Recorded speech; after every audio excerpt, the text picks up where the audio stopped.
Magandang gabi po sa inyong lahat. Salamat sa inyong mga pakikiramay sa amin simula umpisa. Hanggang sa gabi ito, pinamayan niyo kami sa huling pagkakataon na makasama namin siya. Una po nakilala ko si Brother Sandy sa Baguio City. Parang Jubilee conference po yun ng mga young people. Nakita ko si Pastor Henry, kinaway niya ako at kinalapit niya ako. Kasama nila sila Brother Sandy, si Pastor Jerry. Sabi ni Pastor Henry, Sarah, punta ka na Antipolo, doon sa amin, sama ka. Bakasyon ka muna doon. Kasi ang plano ko noon, pagkatapos ng Jubilee na yun, mag-work ako dito doon sa Maynila. Kasi andun yung kapatid ko. Pero dinala ko ni Pastor Henry dito. Nakapasok agad ako ng trabaho kina Sister Leonie. Since doon, lagi na ako nire-rito kay Brother Sandy, Pastor Henry. Pero ayaw ko talaga sa kanya.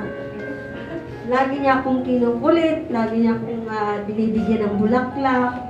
Ayaw ko talaga. Kasi sabi pa niya, pina-surprise pa siya. Sabi niya, Sister Sarah, may bibigay ko sa'yo. Paano yan? Sabi niya, ito, bulaklak, sa'yo na. Sabi niya. Inaalala ko yung bulaklak na yun, nakita ko yun sa altar. Altar ng church. Tinampas ko sa mukha niya, kung wala ka pang biling bulaklak, buong bigyan. Sabi ko na gano'n. Parang ina-answer ko din siya kasi ayaw ko nung kinukulit niya ako. Gusto ko makita niya na, maldita pala Sister Sarah, para titigilan na niya ako. Ayun, yung mga bagay na yan, mga ginagawa niya sa akin. Pero one time, nag-concert po yung ligtasan, nawala po yung cellphone ko, bagong-bago yun. Alam niya, bigay ng kapatid ko kasi galing Japan. Pagdating dito, binilan kami ng cellphone na 3310, pinakabagong style pa yun ng Nokia. 3 weeks pa lang po sa akin, nawala na. Pero yung time natin parang, yata yung Valentine's, hindi na ko naman siya boyfriend, pero pinabili niya si Sister Rosel, magandang booking talaga ng bulaklak kasi alam niya na siya, ang paspas kung niya. Nagpa-order talaga siya. Ang masaklap, nawala ang cellphone ko. Yung binigay niya sa akin yung bulaklak, hinagis ko. Kasi ang nasa isip ko, yung cellphone ko, sobrang iyak ko talaga. Bakit nawala ang cellphone ko? Hindi ko pinapansin yung bulaklak, pinulot na lang niya, binalik niya dun sa lagayan. Nilagyan pa niya ng kurtal para hindi na malanta. Yung mga kapatid, after 2 days yata, binigyan niya ako ng cellphone, kamukha niya sa cellphone ko. Sabi ko, ano yung Brother Sandy? Sabi niya, hindi, di ba nawala ang cellphone mo? Binilang kita ng cellphone. Okay lang yan, kahit second hand, sabi niya. Sabi ko, wala ka naman cellphone, sa'yo na lang yan. Ayoko niyan, sabi niya, second hand. Sabi niya, hindi, magagamit mo to, maganda to. Sa'yo lang, importante, mawala yung sakit sa puso mo, na nawala cellphone mo. Doon po tumatag sa isip ko, anong klaseng tao to na wala na siyang cellphone, mamigay pa ng cellphone. Doon po ako namangha sa kanya na may kakaiba siyang ugali na kakaiba talaga na ugali. So, na-appreciate ko siya nung time na yun na grabe talaga siya pag siya gusto niya i-place lahat ng tao na kung kaya lang niya. Sabi nga nung si Sandy kanina bumili ng sa Jollibee. Siya nga walang kain, binigyan niya kasi nagsara. Ang sarap-sarap naman ng kain. Tapos narinig ko si Pastor Ondo. Ito pala pinakain ni Brother Sandy yan. Bakit Pastor Ondo? Wala man yung kain. Kaya ganun talaga siya. Kaya hindi ko ko rin siya pinapansin mga kapatid. Hanggang umabot na talaga 3 taon na. Nanligaw talaga siya sa akin. Oo. Kasi, ganun siya matyaga talaga siya tao. Kasi ang ano ko sa Panginoon, ang naghihingi ako ng sign, Lord, kung mag-asawa man ako, gusto ko, ayoko yung mambubugbog. Kasi ang akala ko, lahat ng mga asawa binubugbog. Kaya nung matagal ako nag-asawa, dahil natakot po ako, yung mga iba, nakikita mo, may mga pasa-pasa. So, ayoko mag-asawa. Yung ano na, yung mga tiyahin ko, lagi nila tinatawag sa akin, ay matanda. Matanda na yung tawag nila sa akin, hindi na Sara. Kaya naiinis din ako, sabi ko, mag-asawa na lang ako kasi matanda na yung tingin nila sa akin, sabi ko gano'n. So, na-scam pa ako ni Brother Sandy kasi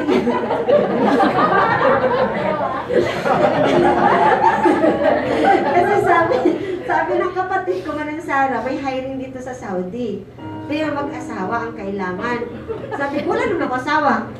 Sabihin mo kay Brother Sandy, magpakasal na kayo. Kasi kailangan ng driver dito. Yung babae, taga-sapalingan daw ng amo nila. Prinsesa. Tuwang-tuwa ako, so gusto ko rin makarating doon. Kaya yun, nag-usap kami ni Brother Sandy, payag agad siya. Sige, kasal na tayo. Mamadali siya na, sige. Pero yun yung kasal, ang preparation namin is 3 weeks lang yata. 3 weeks lang yun. Kasal agad kami kasi ngayon Saudi nga. Tapos ng Saudi na mag-asawa na kami dalawa.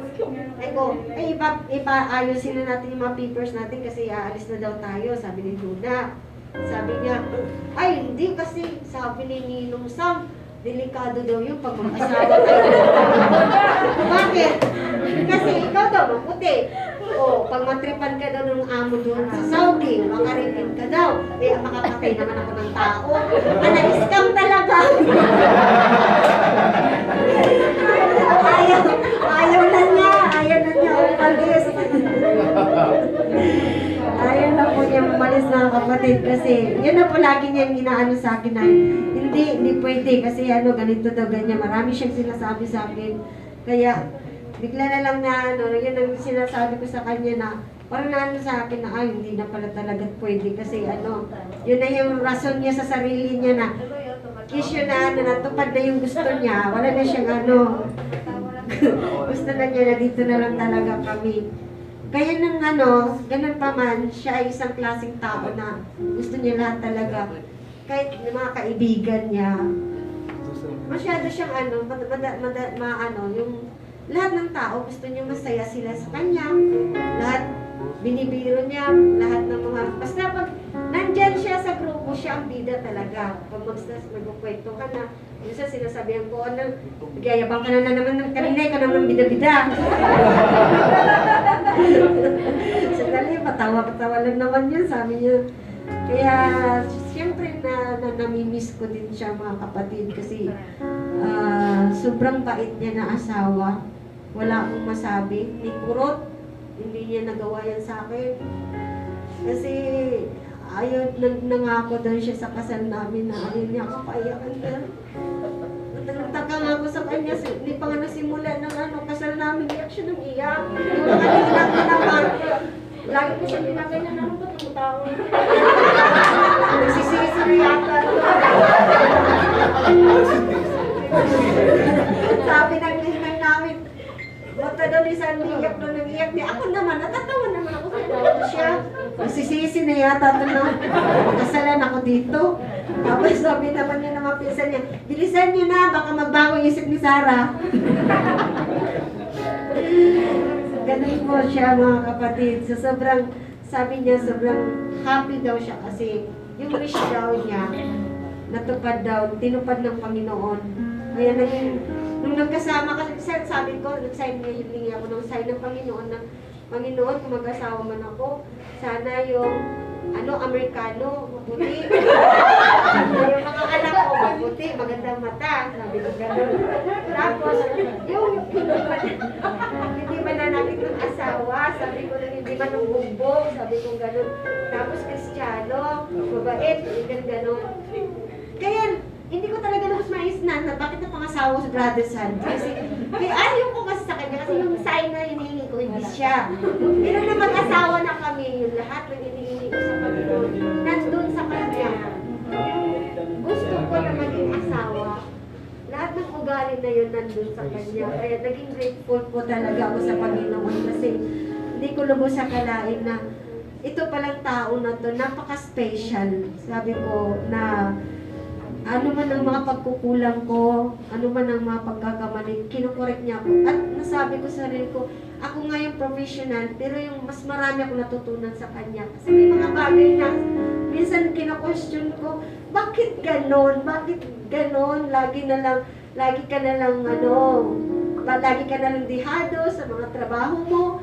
Mas priority mo yung tao na maging masaya sila kaysa iyo, na maswelduhan mo sila lahat kahit walang matira sa iyo. Okay lang sa kanya ng ganyan, sabi niya. Okay lang yan.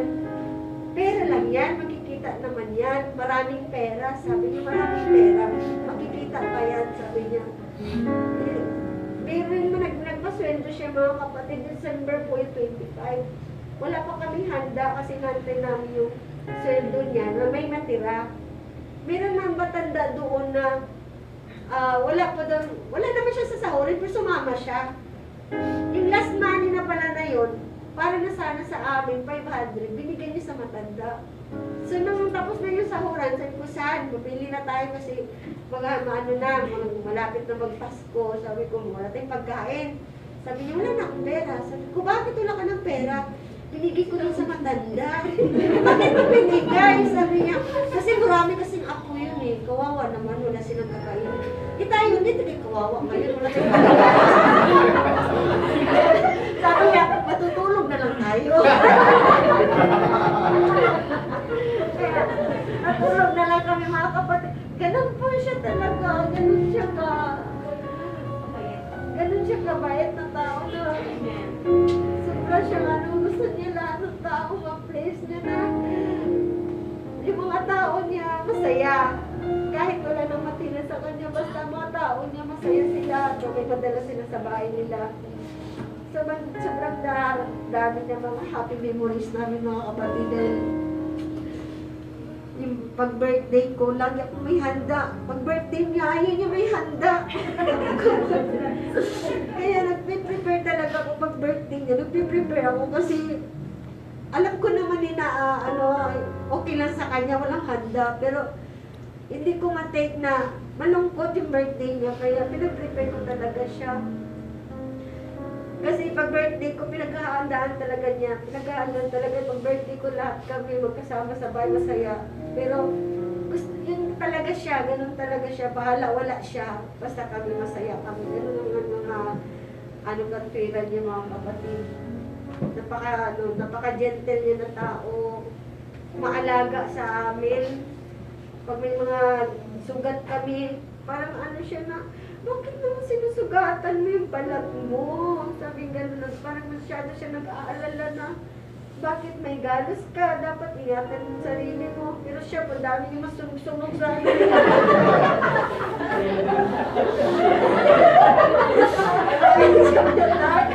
Masok mo baga sa paa. Kapatid mo.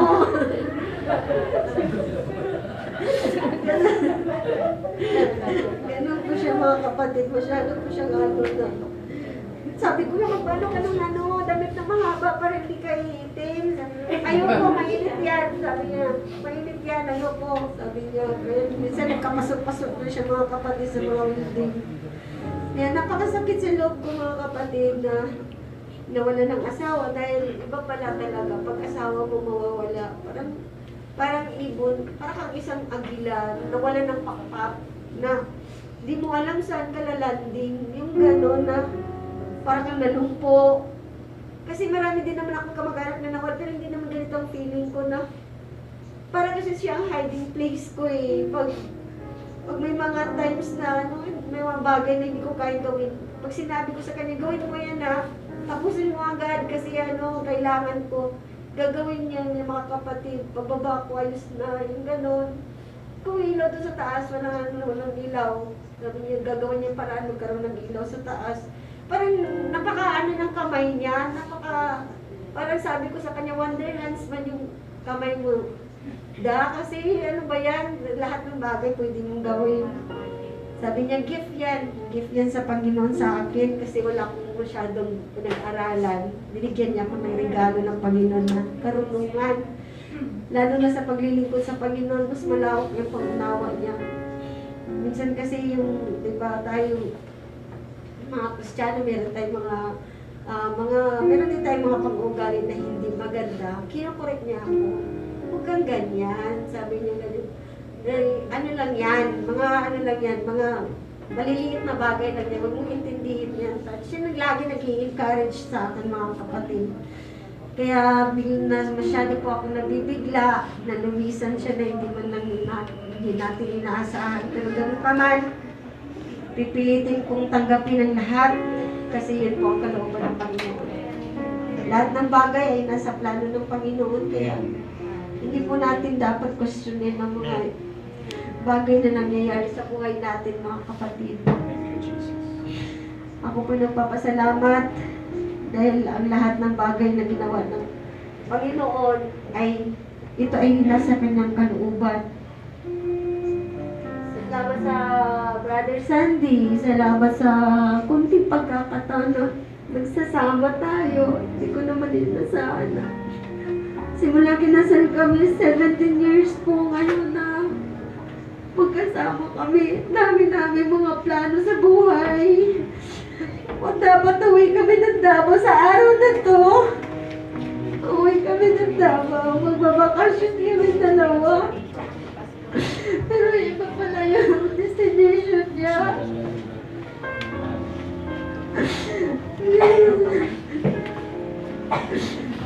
Masakit po talaga, mga kapatid. Pero ganun pa man, hindi natin pwede pigilan kung ano man ang kalooban ng Diyos. Alam ko masaya na siya, kahit kasama siya. Inaano ko na lang, ino-comfort ko na lang po yung sarili ko na tanggapin ang lahat dahil hindi naman natin hawak ang buhay natin, mga kapatid. Hindi natin alam kung kailan tayo kunin ng Panginoon. Wala po tayong pwedeng hawakan at titulo na magpatunay bukas buhay ka pa. Kahit kaano kakayaman, mga kapatid. Hindi ka pwede magpagawa ng titulo na bukas buhay ka pa. Kasi ang Panginoon na may karapatan nun gumawa, mga kapatid. Kaya kung ano man mangyayari sa atin, mga kapatid, parehas kay Brother Sandy, handa po tayong parang sa Panginoon. Wala po tayong tinawag. Kasalanan o magkasala man tayo, meron tayong magkakataon na humihilot kapatawaran. Salamat sa lahat ng mga nakikiramay sa gabi ito at sa lahat ng mga sumusuporta sa amin. Simula umpisa, na nawala si Brother Sandy hanggang ngayon. Ang nagpapasalamat kina Pastor Renanti, Sister Berna, dahil simula pa lang na hospital si Brother Sandy, sinusuportahan lang kami financial. At sa iba kong mga kapatid, sa mga kamag-anak ko, hindi naman sila nagkulang sa amin, lahat pinaprovide nila. Kaya mabuti talaga ang Panginoon. Pag ikaw ay naglilingkod sa Panginoon, lahat ng bagay pinaprovide.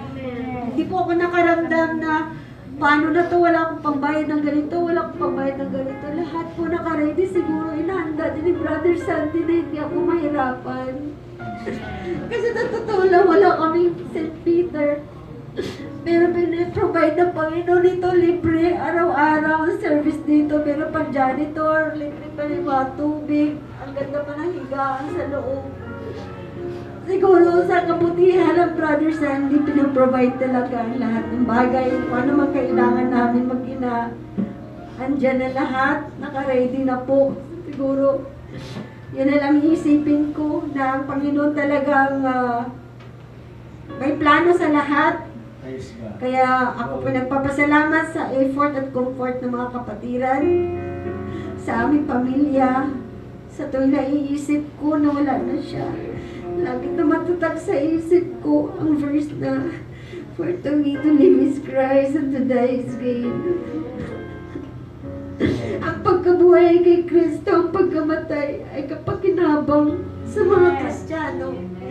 Kaya tayo po lahat, mga kapatid, ay magpapatuloy sa paglilingkod sa ating Panginoon. para ang buhay natin ay maging pakinabang sa ating Panginoon. Kasi kahit anong tagal mo sa paglilingkod sa Panginoon, kung tumigil ka naman, useless lang mga kapatid. Hindi po siya maging kapakinabang mga kapatid. Kaya, yun lang po ang may iwan ko sa inyo mga kapatid na maraming salamat sa inyong pakikiramay sa amin at sa mga support po sa amin mga kapatid. Lahat ng churches, ARC, Ligtasan Church, ATC, kasi sila din yung nag-service na nakaraan, Pastor Rod Absalon, at lahat ng mga kapatiran, mga kananayan, mga ninong-ninang na nandito, mga kaibigan, salamat sa lahat. At tayo po'y magpapatuloy sa ating gawain ngayon. Palapakan natin ang Panginoon.